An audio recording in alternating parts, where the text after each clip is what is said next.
se asume el deseo de un yo emancipado y autónomo, pero por otra parte se es consciente que ese yo es un yo frágil, finito, que ve las cosas siempre desde una perspectiva que de por sí no es absoluta, como cualquier perspectiva. A mí me parece que ha marcado mucho la historia del siglo XX, por una parte, el intento de llevar a la práctica las ideologías. Dado que las ideologías son siempre una visión, como decíamos, unilateral, que pretende ser absoluta, las ideologías no son capaces de hacerse cargo de la complejidad del ser humano y de la sociedad. Y por lo tanto, cuando intentan aplicarse políticamente, el resultado siempre es un gobierno de carácter despótico. Eso se ha visto tanto en los regímenes de derechas como en los regímenes de izquierda, tanto en las ideologías de carácter reaccionario como en las ideologías de carácter marxista.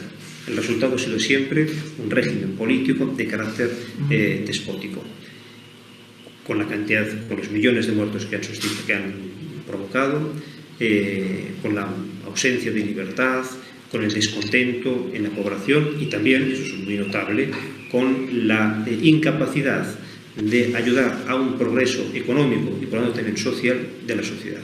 Eso por una parte. Y luego, por otra parte, ha marcado mucho la historia de este siglo las guerras mundiales, que ha sido también fruto, por lo menos la Segunda Guerra Mundial, ha sido fruto de una ideología. Entonces, la ideología ha llevado consigo 20 millones de muertos. Entonces, esos dos hechos, y por otra parte el mismo dinamismo de las ideas, ha llevado a que se subraye mucho más la conciencia de la finitud del individuo, su carácter falible, limitado, frágil, necesitado, pero por otra parte, hasta ahora por lo menos, no se ha vuelto a la necesidad de superar el deseo o la pretensión que decíamos antes de emanciparse. Es la época, sobre todo, del desencanto de la pretensión moderna de hacerse con una verdad absoluta con las propias fuerzas, del desencanto de un progreso que de por sí es indefinido y que permite al hombre alcanzar una plenitud definitiva. Porque lo que estamos constatando es que el hombre por sí mismo, como he dicho, es siempre finito, una visión limitada de las cosas, muy consciente de su propia fragilidad y por lo tanto desencantado.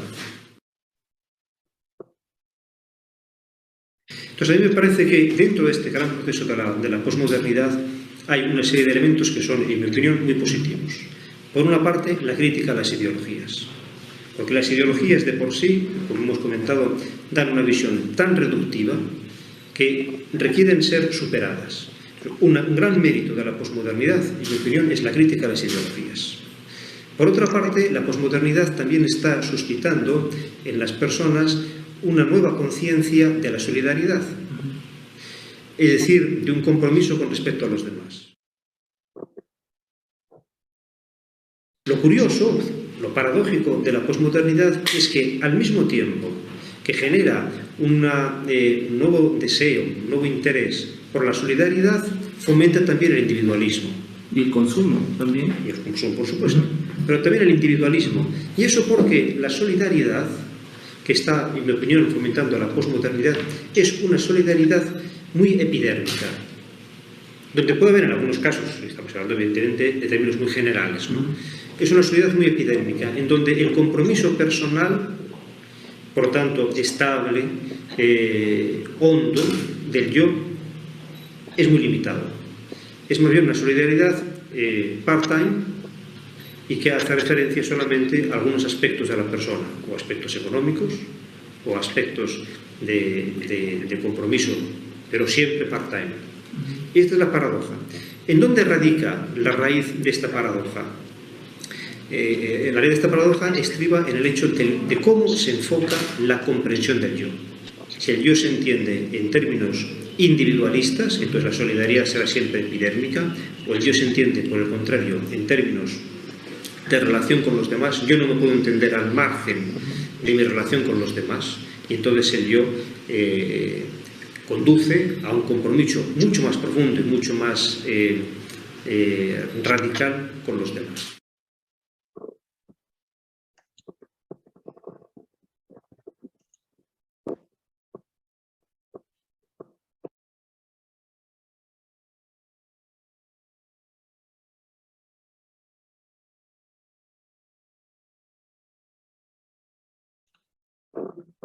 Bien, ¿qué tal? ¿Qué les ha parecido? Bueno, ustedes han escuchado ya el video en casa, seguramente, porque todos cumplen fehacientemente sus actividades, sus tareas, ¿no? Con responsabilidad, de eso no me cabe la menor duda.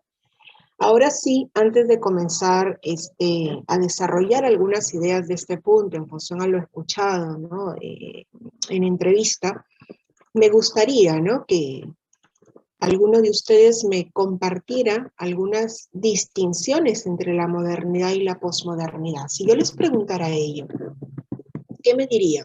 O sea, de la mano con este video, ¿no? Me gustaría saber quién ha visualizado este video, esta clase del doctor Julián Hernández Castellano. ¿Qué distinciones se podrían mencionar entre la modernidad y la posmodernidad? Para responder a ello hay que haber visualizado el video, por eso sí me gustaría que levantaran la mano de manera voluntaria y me comenten, y de esta manera yo darme cuenta quiénes han visualizado el video, ¿no? ¿Se entiende? Bien, voy a escuchar primero a Cristian Tapia y luego a Jocelyn Peña Bravo. Hola Cristian, buenos días.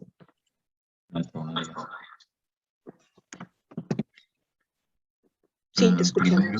Primero, se da la apertura en el anterior video de dos conceptos que uno deriva del otro, pero empezando por el modernismo y el posmodernismo. El modernismo difiere del posmodernismo porque el primero plantea que se debe entender al mundo dando lugar a Dios. Tenemos ahí también el renacentismo y impera la razón Sí, con el fin de descubrir las cosas. sí. También tenemos la influencia propia de la Ilustración y se da también en el ámbito político el liberalismo. Bueno, también dentro de la concepción idealista están los metarrelatos, que por ahí escuché, que es ese fin de separar lo tradicional de una otra manera, o ver o tener otra visión del mundo. Ya el posmodernismo es la lucha que se tiene contra la razón. Impera más la postura que se tiene sobre una verdad absoluta, Bien, que creo que es un punto importante bien, ahí. Cristian. Otro aspecto es el individualismo que se tiene. Muchas veces la exaltación de las cosas sobre el valor humano. Y que el conocimiento no rige parámetros, ¿no? Y que el conocimiento nos rige por parámetros. Bien. Claro. Sí. Bien, Cristian, muy bien, muchas gracias. Perfecto, perfecto. Bien, entonces ahora escucharemos a Jocelyn Peña Bravo.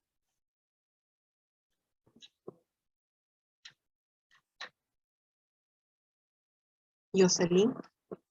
Profesora, Hola, es Jocelyn. básicamente lo que ha dicho mi compañero, para no repetir ya. Bien, Jocelyn, entonces nada, asumo que también tu participación va en la misma línea, ¿no? De lo mencionado por Cristian. Bien, entonces vamos. ¿Alguien más ha levantado la mano? Erika Lucero. Erika, te escucho. Y luego escuchamos a Michael, sí. Erika, ¿algo más que aportar? Sí, es que en el posmodernismo también se da como una nueva redireccionamiento, una nueva dirección así como en valor absoluto del individualismo, tanto así que se tiene mucho valor a las cosas, al planeta o a los animales, incluso por encima del hombre. Por ejemplo, de que se veía de que el matar a una vaca o a un animal era pues mucho peor que, por ejemplo, cuando se mataba un ser humano. Y incluso se apoyaba el suicidio, ya que se decía que la persona tenía esa libertad tanto al grado de matar o decidir sobre su propia muerte. Buen punto, Erika. Vamos a ir sobre eso conforme vayamos desarrollando el tema. Gracias por introducirlo. Michael Torres, te escuchamos. Buen día, Miss. Hola. Sí, también quisiera agregar parte de que el postmodernismo de alguna manera ha llegado a afectar la ciencia, ya que también con la posmodernidad hemos comprendido que no se puede hacer el dominio total de la naturaleza, ya que siempre va a haber diferentes posturas de todo lo que se va a saber, no va a imperar la razón. Eh, y que pues el movimiento moderno más que nada se caracterizaba por propuestas de relatos no lineales, eh, y se caracterizaba por propuestas y relatos lineales, las cuales solamente buscaban una interpretación única. Todo lo contrario pasa con el posmodernismo, en las cuales te podías hacer un juego de lenguaje, unos debates y una discusión en la cual va a enriquecer el conocimiento, ¿no? Bien, bien, bien, bien. Michael, gracias. Michael ha introducido también un tema importante en la sociedad posmoderna, ¿no? Los relativismos. Todo es del color, del cristal con el que se mira finalmente. Entonces, como ya lo mencionaba Cristian también, no hay una verdad absoluta, no hay un parámetro, no hay un lineamiento a seguir. Eso es interesante analizarlo así. Franklin Chunga, te escuchamos. Profesora, buenas tardes. ¿Sí me escuchan? Sí, sí, muy bien. También el modernismo aboga que lo único importante es el presente, que el pasado y el futuro se escapan de las manos del individuo, y de ahí que viene lo que importa es vivir el momento, y que el conocimiento, por eso es que se opone al conocimiento y a la lógica, porque o sea, lo que busca la posmodernidad es la máxima autonomía del hombre, que el hombre vive el presente en lo máximo, al consumismo y al placer, y más no buscar a una verdad absoluta o a lo Muy moral. bien. Muy bien, muy bien. Gracias, Cristian, Erika Lucero, Michael Torres y Franklin Chunga. Por efectos de tiempo, sí les pediré por favor que a las personas que tienen la mano levantada puedan hacerme llegar sus contribuciones a través del chat. Bien, pero que la contribución sea vista por todos. Ya lo hemos hablado, ¿ok? Bien, entonces vamos con los puntos que ustedes han señalado que están muy bien. Al menos me doy cuenta que han visualizado el video y eso dice muy bien de su responsabilidad también. Entonces, vamos a comenzar con estas dos ideas. Bien, primero hay que contextualizarnos. Estamos en un curso de historia. Entonces, la posmodernidad. La posmodernidad como corriente filosófica, artística, cultural y literaria, lo estamos leyendo todos de la diapositiva, será a partir de 1970. Es decir, de la segunda mitad del siglo XX. Si queremos ser más precisos, del último tercio del siglo XX, o sea, los últimos 30 años del siglo XX. ¿Bien? ¿Y se extiende hasta cuándo? Hasta hoy. Hoy vivimos, ¿no?, con toda la influencia del pensamiento postmodernista. Entendiéndose entonces, como bien lo han dicho ustedes, como una oposición latente contra la modernidad. Una oposición a la modernidad. ¿Bien? Entonces, vale hacer el siguiente hincapié, que ya lo mencionaba Cristian Tapia, ¿no? Entonces, como recordamos, porque ya hemos estudiado Historia y Cultura Moderna, hemos llevado HC2, la modernidad surge en el siglo XV y se prolonga hasta el siglo XVIII. Estamos intentando, ¿no?, explicar esta primera idea. Entonces, la modernidad solo estamos haciendo un recordaris, ¿ok? Va desde el siglo XV hasta el siglo XVIII. Y durante este periodo, uno de los pilares fundamentales de la modernidad, como recordarán, fue concebir al hombre como centro y medida de todas las cosas. Es decir, como centro del universo. Entonces, durante la época moderna, bien, el hombre y su accionar respondieron a un ideal, a un parámetro, si queremos, es decir, a la cultura clásica greco-latina.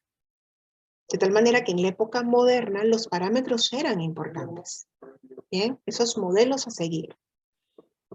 Seguimos en la época moderna y ahora nos vamos al siglo XVII. Fíjense que estamos haciendo un recorrido rapidísimo, ¿bien? Por la modernidad. En el siglo XVII, las dos corrientes filosóficas más importantes fueron el racionalismo, postulado por René Descartes, y el empirismo propuesto por John Locke, muy conocido por todos nosotros. Entonces, en ambos casos, en el racionalismo y en el empirismo, el conocimiento se construía en base a un referente. Para el caso del racionalismo, el conocimiento se construía en base a la razón, y para el caso del empirismo, el conocimiento se construía en base a los sentidos, a la experiencia sensible. Siglo XVII. Avanzamos y nos vamos ahora al siglo XVIII. Lo ha mencionado muy bien Cristian Tapia. En el siglo XVIII, la razón se constituyó en el referente universal por excelencia, en torno a la cual pues todo tenía carácter de existencia. Entonces, en el 18 los ilustrados plantearon la siguiente idea: todo debía entenderse o esclarecerse gracias a la luz de la inteligencia, de la razón y de la ciencia. Bien, todo lo que fuera entendido por la inteligencia o por la razón tenía carácter de existencia. Bien, entonces sirve esto para recordar los postulados de la época moderna, lo que hemos estudiado en la época moderna, y para entender por qué la posmodernidad fue una oposición o se presenta como una oposición a la modernidad. Bien, voy a dejar aquí esta idea y vamos a pasar a la siguiente. La posmodernidad es el abandono de los grandes relatos. Ustedes me lo decían, ¿no? Es el abandono de los metarrelatos, de los grandes relatos. La posmodernidad se entiende como una emancipación de la razón y de la libertad. ¿De qué? ¿Emanciparse de qué? Pues de la influencia ejercida por los grandes relatos o los metarrelatos, los cuales, ¿no?, siendo totalitarios y absolutos, resultaban nocivos para el ser humano, porque buscaban ¿qué cosa? Una homogeneización que eliminaba toda diversidad y toda pluralidad. Entonces los postmodernistas intentan acabar con los grandes relatos, acabar con lo homogéneo, bien, acabar con lo absoluto, acabar con lo universal. Bien, la pregunta que cabría hacernos es, ¿y a qué grandes relatos, a qué metarrelatos o metadiscursos se está haciendo referencia? Por ejemplo, ya lo mencionaba el padre Luis Romera, a las ideologías contemporáneas. Las ideologías contemporáneas se pueden entender como esos grandes metarrelatos, como esos grandes relatos, como esos grandes metadiscursos. ¿Ok? Las ideologías contemporáneas, como por ejemplo el idealismo, el marxismo, el nacionalismo, el liberalismo, los totalitarismos, todos los ismos que hemos venido estudiando nosotros. Bien, entonces, estas ideologías contemporáneas, estos metarrelatos, estos metadiscursos, eran de alguna manera, pues para los postmodernistas, incapaces de conducir a la liberación del ser humano. Entonces, en ese sentido, es importante lo que mencionaba el padre Romera. La cultura postmoderna se caracteriza por la incredulidad, ¿no? La incredulidad con respecto a los metarrelatos. Bien. Por eso, lo mencionaban ustedes también, la posmodernidad se presenta como una reivindicación de lo individual, de lo local, ¿bien?, frente a lo universal. La posmodernidad se presenta como una reivindicación, Pero antes de pasar a la siguiente idea, ¿qué entienden ustedes por reivindicar? ¿Qué es reivindicar para que se entienda mejor la explicación? Reivindicar, jóvenes, es realzar la importancia de algo. Eso es reivindicar. Realzar la importancia de algo. Entonces, cierro paréntesis. La posmodernidad se presenta como una reivindicación de lo individual y de lo local frente a lo universal. En ese sentido, la fragmentación en la sociedad posmoderna, la fragmentación, la división, no es considerada como un mal, sino como un estado positivo, porque permite la liberación del individuo. Bien, para los posmodernistas, quien puede vivir libremente y gozar del presente siguiendo sus inclinaciones, sus gustos y sus apetencias, eso es liberación. Bien, entonces repito, la fragmentación en la sociedad no es considerado como un mal, sino como un estado plenamente positivo. ¿Por qué? Porque permite la liberación del individuo. Bien. La liberación del individuo en el posmodernismo, ¿cómo se entiende? Ustedes lo decían, ¿no? Se entiende o se expresa en el vivir libremente, gozar del presente, siguiendo las inclinaciones, los gustos, las aspiraciones y las apetencias personales. Bien, eso buscan entonces los posmodernistas. Seguimos entonces. Alguien me decía, y yo lo traigo a colación porque me pareció interesante, ¿no? Profesora, es que ahora los posmodernistas buscan romper, acabar con la razón totalizadora. Sí, ya lo hemos dicho, ¿no? Eso es verdad, lo tengo aquí anotado. La ruptura con la razón totalizadora supone el abandono de los grandes relatos, es decir, de las grandes narraciones, de los grandes metadiscursos, ¿no? Con pretensiones de universalidad. Y entonces los postmodernistas lo que intentan es volver a las pequeñas historias, ¿bien? A las petites historias, a las pequeñas historias. Por eso es que el posmodernista es individualista. Apela mucho, busca mucho exaltar su libertad y su individualidad. ¿Bien? Entonces, con todo esto, pues queda claro que la posmodernidad surge como una respuesta crítica a la etapa anterior. Bueno, nos queda clarísimo eso, ¿no? La posmodernidad surge como una respuesta crítica frente a la modernidad. ¿Por qué? Porque la modernidad promueve cánones únicos, cánones universales, y los posmodernistas acaban con todo tipo de canon o parámetro o modelo a seguir. ¿Bien? Entonces, correcto, nos quedamos también con la siguiente idea, ¿no? En la posmodernidad se acaba con las grandes estructuras. En la posmodernidad se acaba entonces con los referentes universales. En la posmodernidad se acaba con los grandes parámetros. ¿Bien?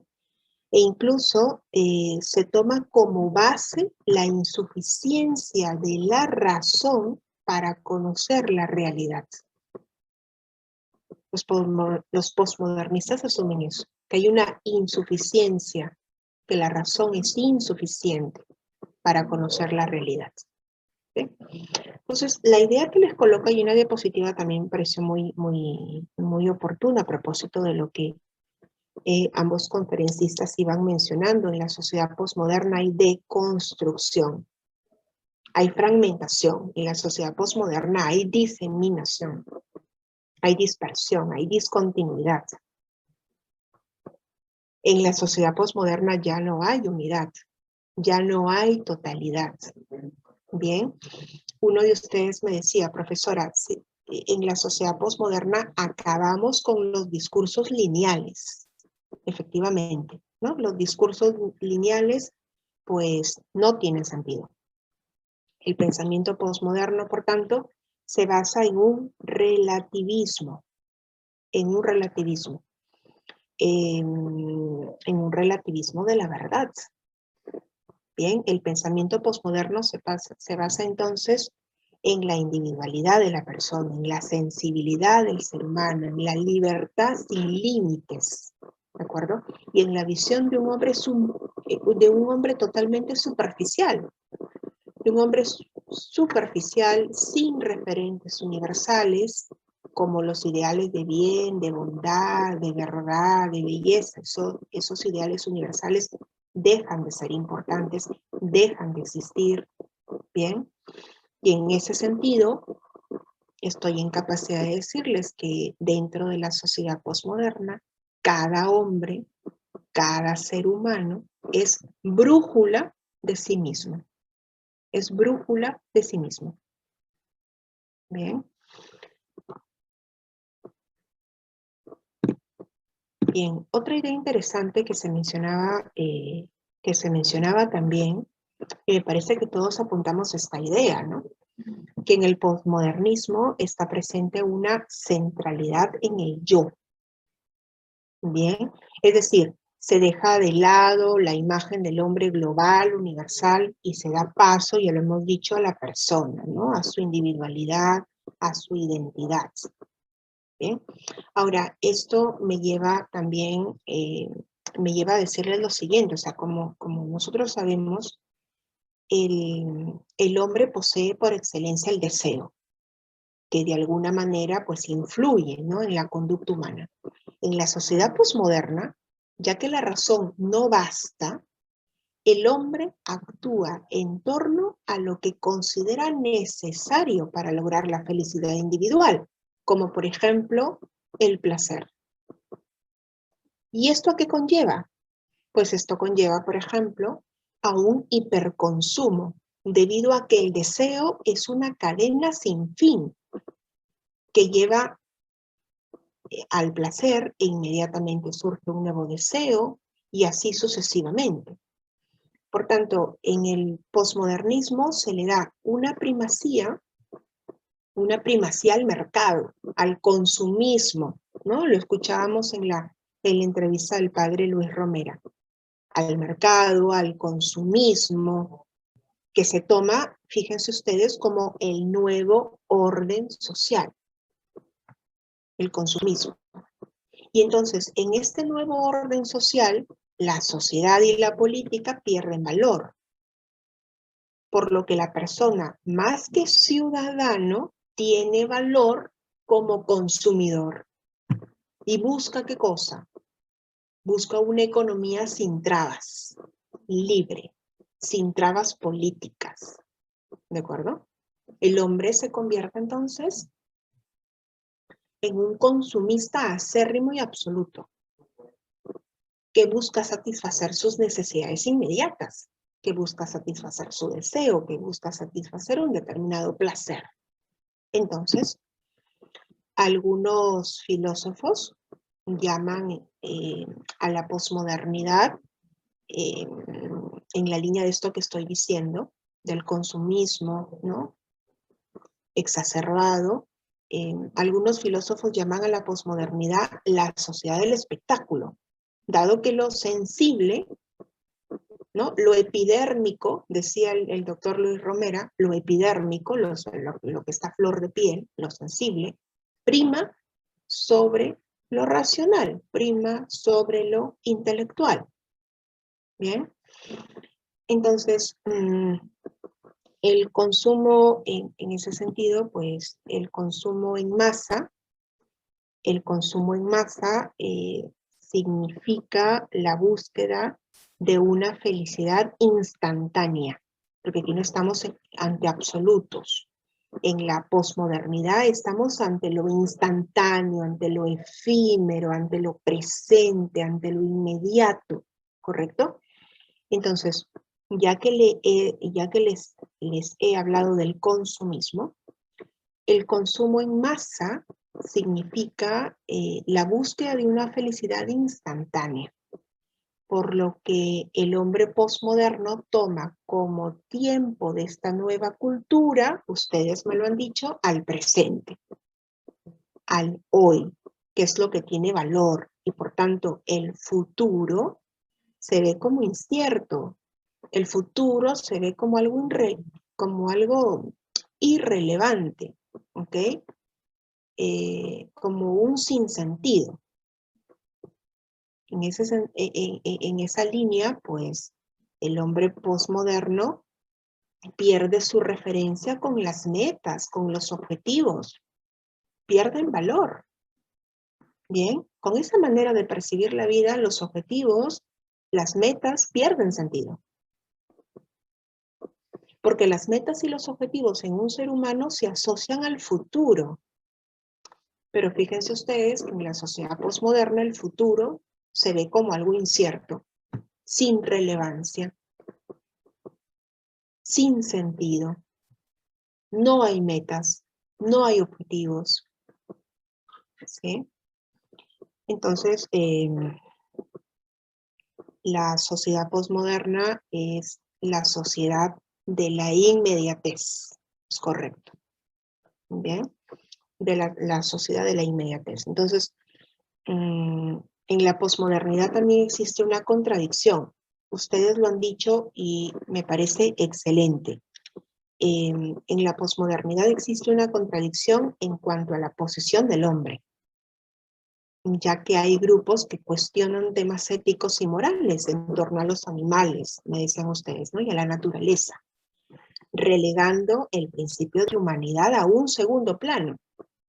Entonces, los nuevos valores, porque eso es lo que protegen, ¿no? Lo que defienden los posmodernos, los nuevos valores como la defensa del planeta, como la defensa de los animales, se coloca incluso por encima del hombre. A todas luces, este pensamiento muestra la decadencia de la valoración del hombre, a quien ya no se le asume como absoluto o como centro del universo. ¿Por qué? Porque los posmodernistas son capaces de proteger el planeta y los animales y, por otro lado, promover políticas proabortistas. Entonces, ¿dónde está allí? ¿No? ¿Dónde está allí el punto de equilibrio? Defender el planeta y los animales, pero promover políticas proabortistas. Entonces, ¿dónde está la valoración del hombre? En la sociedad posmoderna, entonces se entiende que el hombre pierde, ¿bien? Pierde esa categoría que tenía, ¿no? De absoluto, de centro del universo. No existe. Bien, por otro lado, ya para ir terminando, la influencia posmoderna se ve reflejada en el rechazo a lo trascendente y espiritual, ¿no? El hombre posmoderno relega a un segundo plano las concepciones o creencias religiosas, llevando sus reflexiones a un plano estrictamente terrenal. Por tanto, se trata de vivir el presente sin considerar a Dios como ser trascendente, creador del universo y que interviene activamente en el mundo. Los posmodernos no tienen esa visión. No tienen esa visión de Dios como ser trascendente, como un ser, como un demiurgo, creador del universo, ¿no? Para los posmodernistas, Dios no interviene activamente en el mundo. Por tanto, los posmodernistas viven en un mundo sin Dios, donde el ser humano tiene una visión limitada de las cosas, vive basado en el placer. El ser humano pierde esa capacidad de trascendencia que tiene la persona a través de sus acciones. ¿Se acuerdan que nosotros lo estudiamos en la época moderna, en HC2? ¿Cómo se inmortaliza el hombre para un moderno? Para un hombre moderno. Se inmortaliza a través de sus acciones. Correcto, para los posmodernistas eso pierde sentido. No tiene trascendencia. Bien, claro, si en la época posmoderna o en la sociedad posmoderna el hombre vive basado en sus placeres, en sus apetencias y en su presente, entonces pierde su capacidad de trascendencia. Muy bien. En la posmodernidad hay una visión pluralista. Les he colocado ahí en la diapositiva, lo estamos viendo ahora. En la posmodernidad hay una visión pluralista, tolerante, donde existen verdades parciales, contrapuestas y diversas. Por tanto, no hay verdades absolutas y todo es relativo. Les decía anteriormente, no todo depende del color del cristal con el que se mire. Finalmente, aquí pues se habla de la irrupción, esto sí no me lo ha comentado nadie. Finalmente se habla de la irrupción, ¿no? De la aparición, irrupción de los mass media, de los medios de comunicación. Hay una mediatización de las noticias, ¿no? Hay una mediatización de noticias, contenidos o verdades que caotizan cada vez más a la verdad absoluta, incluso mediatizan a la sociedad de la posmodernidad.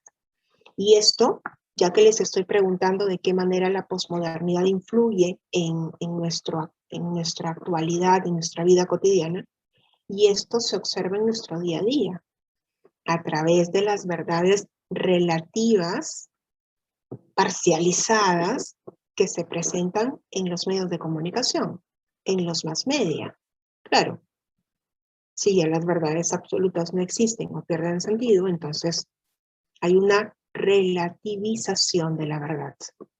Y esto lo escuchamos, ¿no? Lo escuchamos, lo vemos, lo presenciamos, lo entendemos a través de la información que nos llega, ¿no? Por distintos canales, como por ejemplo los medios de comunicación, o las plataformas virtuales, en fin, ¿no? El internet propiamente dicho.